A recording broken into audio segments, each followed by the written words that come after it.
ကောင်းသားဖို့အချိန်ခါကောင်းကိုကြားရောက်လာခဲ့ပြီပဲသူ့ကိုငါကူညီမှဖြစ်တော့မယ်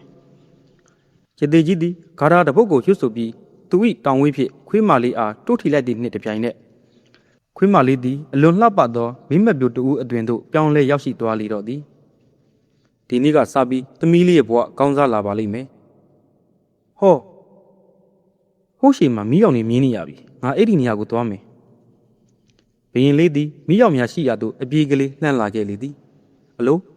ဟိုရှိမှာအင်္ဂလိပ်တစ်လုံးနဲ့လူနှစ်ယောက်ပါလားသူတို့စီမှာအကူအညီတောင်းရမယ်